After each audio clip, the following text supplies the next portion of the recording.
रे पागल बनेंगे यार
हरिद्वार गंगा में पागल हो गया।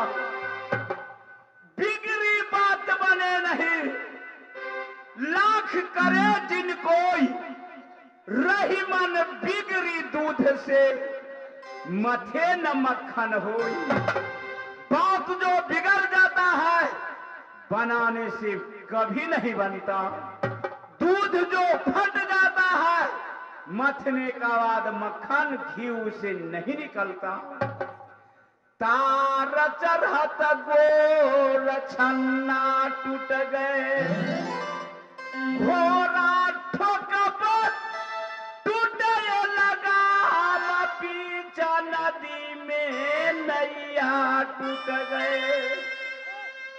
बालेपन के दोस्त उदल नदी गंगा पे पागल हो गए गंगा जी के धार।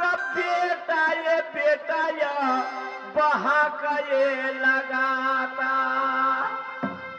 अपने पल के दोस्त ये पागल हो गए।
जिस दिनों से अपनी स्वामी जी को हरिद्वार मेला से हरण करके गुजरात में लाई और सुगा बनाकर पिंजरा में रखी थी, उस दिन से मेरे स्वामी जी पिंजरा में सुगा बने हैं। आज मैं अपने स्वामी जी को सुगा की तन छुड़ाकर और मनुष्य तन डराऊंगी। के लुटूंगी बाहर लाल पलंग पति सकया, लुटूंगी बाहर लाल पलंग।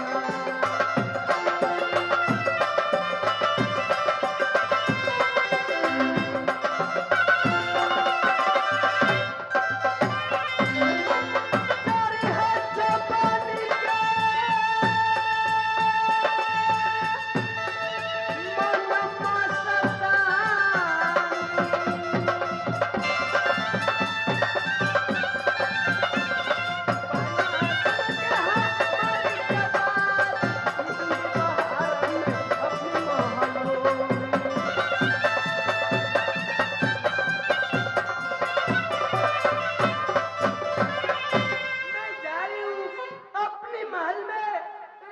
सुगा की तन छुड़ाकर और मनुष्य तन धराऊंगी।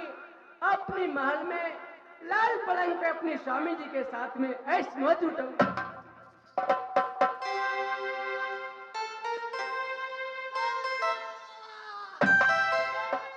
मैं अपने हरिद्वार मेला में टेंट में था, मैं कहाँ आ गया, कहाँ आ गया, कहाँ आ गया। मैं इस रात अंधेरी में किसी को नहीं देख रहा हूँ। एक कौन सा किला है, मुझे कौन लेकर आया, तुम कौन हो?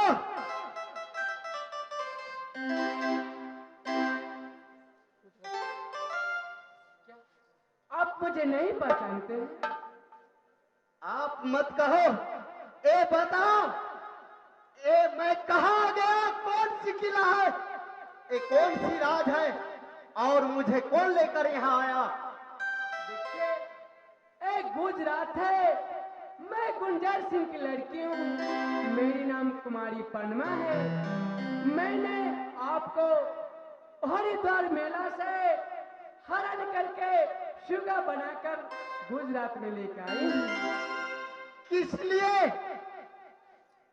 ये देखी हम सूरतिया हरिद्वार मेला में पिया पाहे तो। देखी हम सूरतिया बच रही हो?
वैसे तुमने हरिद्वार मेला में मुझे भेज दो। हे चाचा बेगरिया कप्पा अब नहीं लाजिए गया, चाचा बेगरिया कप्पा लाजिएगा।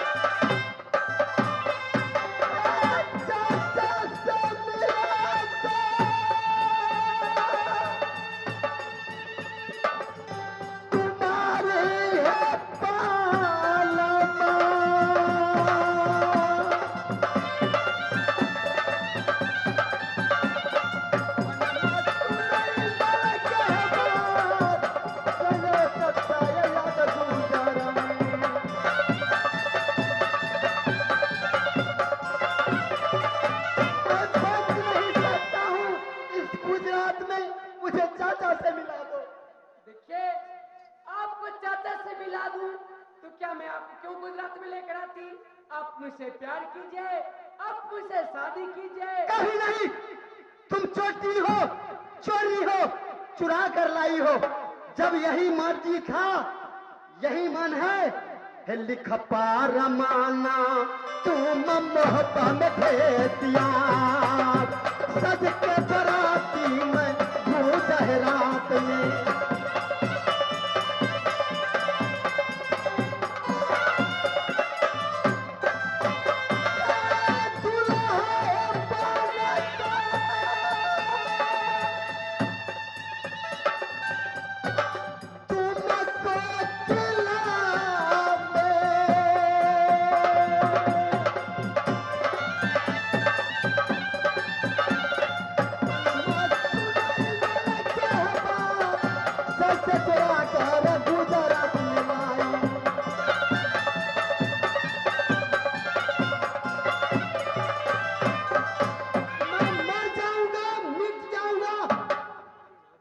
लेकिन तुमसे प्यार कभी नहीं करूंगा।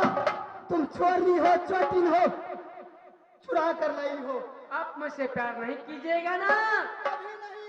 तो फिर मैं आपको शुगा बनाकर पिज्जा में रख लूंगी। ऐसा कर नहीं सकती हो तुम। मैं कभी नहीं तुमसे मानूंगा।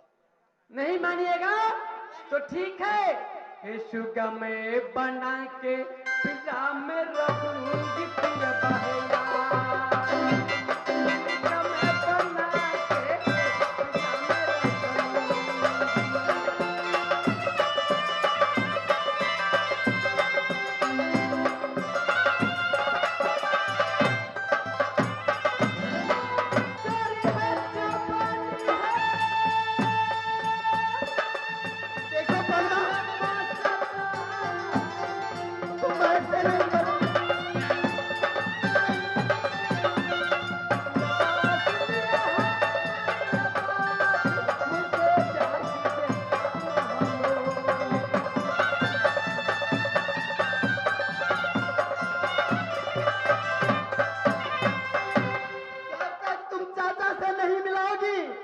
भैया बहन के अब तो रिश्ता रखूंगा यार।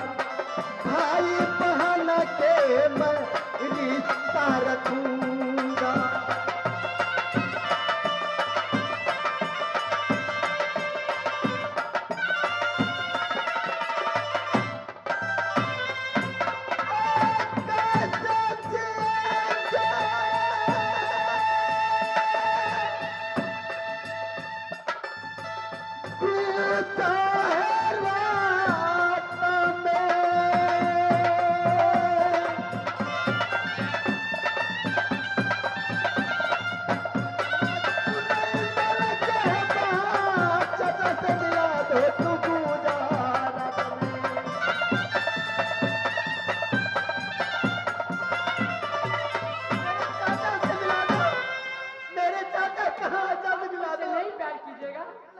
तो ठीक है, मैं फिर आपको शुगर बना के अपनी महल में ले जाती हूँ।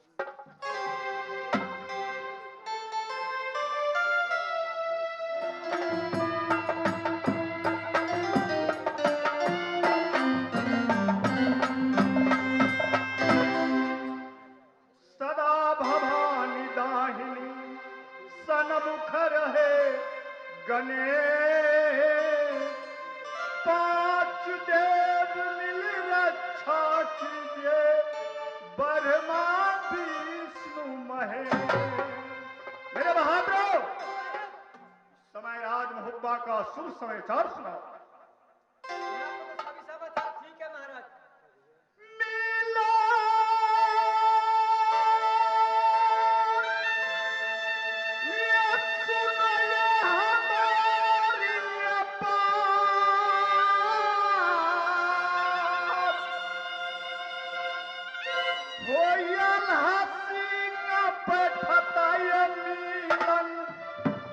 अपने गाती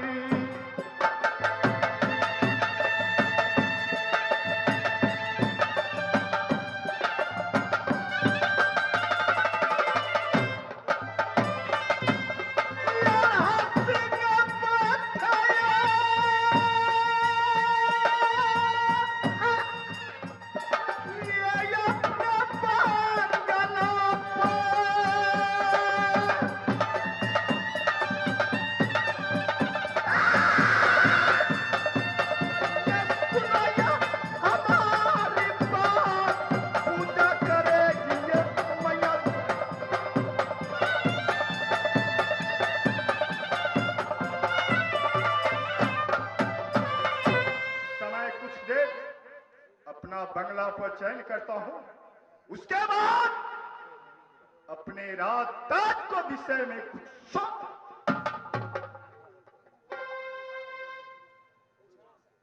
महाराज, अपने चिंता में क्यों पड़े हुए हैं? क्या कहा? जी क्या कहा? चिंता? जी महाराज। चिंता उस बात को है कि भाई उदल साथ में बेटा इंदल को लेकर हरिद्वार में ला 8 रोज के वादा बनाकर गया है, लेकिन आज 15 रोज बीत रहा है, नहीं हरिद्वार से कोई खबर आया है, नहीं भाई उदल आया है। अरे इस सब बात के चिंता लग गया लहा सिंह के मोर, मन नहीं लागे रे राज रे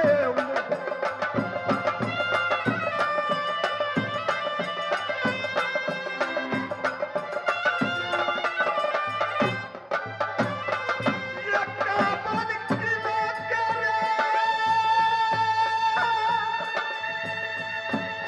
दुश्मन भाई उतला,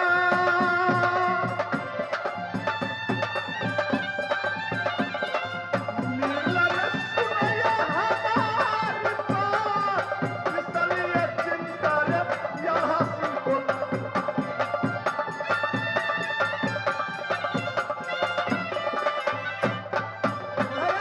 मेरे भाई उदल ये कावन किला का दुश्मन है, बैरी है।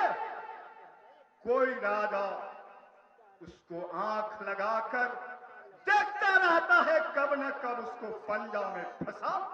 महाराज, महाराज को कौन ऐसा वीर होगा जो पछाड़ सकते हैं? वो खुद वीर है, बलवान है, उन्हें कुछ नहीं हो सकता है। आप 1-2 रोज और देखिए। अगर तुम कह रहे हैं कि महाराज उदल अगर हरिद्वार से नहीं आएगा, 1-2 रोज और देखिए। जी महाराज। ठीक है, तुम्हारा बात मानता हूं। अगर भाई उदल नहीं आया, रे फौजा सजा के अल्लाह जाएंगे मोहब्बत से, फौजा सजा के अल्लाह जाएंगे।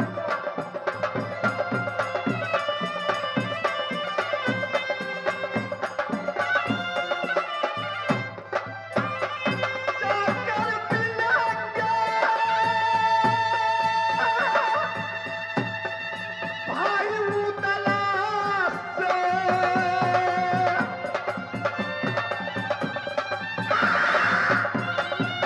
सुनैया हमारी बात, फौजा सजा कर यला सिंह जा।